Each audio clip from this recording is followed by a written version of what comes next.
अस्सलामु अलैकुम वरहमतुल्लाहि वबरकातुहू। कैसे हैं आप लोग? उम्मीद करते हो आप लोग खैरियत से होंगे। मैं हूँ आलिमा सलमा और आप देख रहे हैं मेरा यूट्यूब चैनल। देखिए, इससे पहले मैं आपको हुरूफ के बारे में बताई थी और इनको पढ़ाई थी और ये भी बताई थी कि हुरूफ यानी उर्दू को सीखने के लिए उर्दू के जो जुमले बनाए जाते हैं वो इन्हीं अल्फाज से बनाए जाते हैं। तो उर्दू को सीखने के लिए आपको अलिफ से लेकर या तक याद रखना और इनके नुक्ते वगैरह को समझना बहुत ही ज़रूरी है। अगर आपको अलिफ से लेकर या तक बिल्कुल अजबर याद हो जाता है तो इंशाअल्लाह आपके लिए उर्दू पढ़ना, लिखना और बोलना बहुत ही आसान हो जाएगा। तो मैं ये तो आपको पिछले वीडियो में पढ़ा चुकी थी, लेकिन फिर से एक मरतबा इन पर नज़र डाल लेते हैं ताकि ये अच्छे से याद हो जाए। तो देखिए, हम क्या पढ़े थे? हम पढ़े थे अलिफ, बा, पा, यानी ये जो है तरतीब के साथ पढ़े थे। लेकिन आज के सबक में जो हम पढ़ेंगे वो पढ़ेंगे हुरूफ की पहचान। और ये हुरूफ की पहचान में यहाँ हुरूफ बितरतीब दिया गया है ताकि जहन को देखा जाए कि आपने याद किया कि नहीं। अगर आप पिछले सबक को अच्छे से याद किए होंगे तो इंशाअल्लाह आप लोग के लिए हुरूफ को पहचानना, उर्दू पढ़ना, लिखना और पहचानना बिल्कुल आसान हो जाएगा। तो सबसे पहले हम पिछले सबक पर नज़र डालते हैं, फिर इंशाअल्लाह हुरूफ की पहचान को पढ़ेंगे। तो चलिए हम पिछले सबक को पढ़ते हैं। क्या पढ़े थे? अलिफ। सबसे पहले पढ़े थे अलिफ। अलिफ के बाद पढ़े थे बा, बा के बाद पा के बाद ता के बाद टा के बाद सा, उनके बाद जीम, चा, हा, खा, दाल, जाल, रा, जा, सा, सीन, शीन, स्वाद, ज़ाद, ता, ज़ा, आइन, गैन, फा, काफ, काफ, गाफ, लाम, मीम, नून, वाव, हा, हमजा, या। ये हम पढ़े थे, जिसमें तरतीब के साथ लिखी हुई हैं।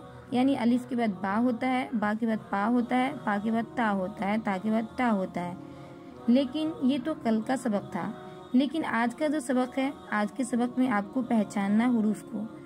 तो अब हुरूफ को कैसे पहचानिएगा? तो अगर आप इस हुरूफ को अच्छे से याद किए होंगे, इनके नुक्ते वगैरह को अच्छे से याद किए होंगे तो इंशाअल्लाह आपके लिए हुरूफ का पहचानना बिल्कुल आसान हो जाएगा। तो चलिए आज के सबक की तरफ चलते हैं। आज का सबक है हुरूफ की पहचान, जो बितरतीब लिखी हुई है। तो देखिए, ये क्या है?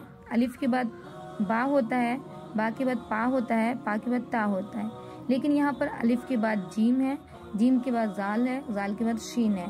तो मैं आपको पहले बता चुकी हूँ कि ये आपके लिए इसलिए दिया गया है ताकि ये आपको पता चले कि आपने सबक को याद किया कि नहीं, आपने सबक को समझा कि नहीं।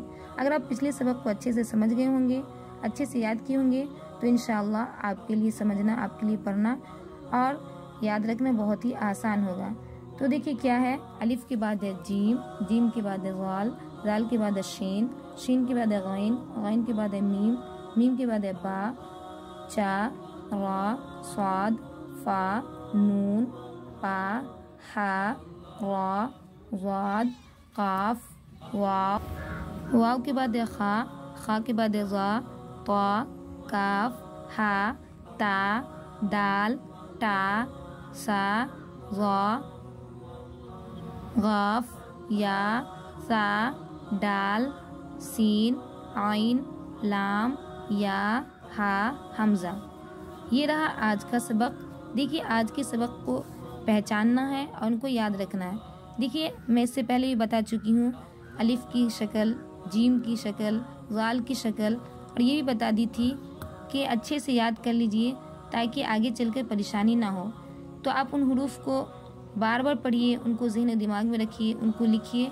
इंशाअल्लाह आप लोग के लिए उर्दू पढ़ना बहुत ही आसान हो जाएगा। तो देखिए, एक मरतबा फिर से इस सबक पर हम नज़र डाल लेते हैं। देखिए, अलिफ, अलिफ के बाद है जीम, जीम के बाद है ज़ाल, ज़ाल के बाद है शीन, शीन के बाद है गैन, गैन के बाद है मीम, मीम के बाद है बा, चा, रा, स्वाद, फा, नून, पा, हा, रा, ज़ाद, काफ, वाव, खा, जा, ता, काफ, हा, ता, दाल, टा, सा, ज़ा, गाफ, या, सा, डाल, सीन, आइन, लाम, या, हा हमज़ा। ये रहा आपका आज का सबक। इस सबक को अच्छे से याद कर लेना है। इंशाअल्लाह फिर मिलते हैं अगले वीडियो में। तब तक के लिए अपना ख्याल रखिएगा। और अगर आप मेरे यूट्यूब चैनल पर नए हैं तो मेरे चैनल को सब्सक्राइब कर दीजिएगा, ताकि हर नई वीडियो की नोटिफिकेशन सबसे पहले आप तक पहुँचे। तब तक के लिए अल्लाह हाफिज़। दुआओं में याद रखिएगा।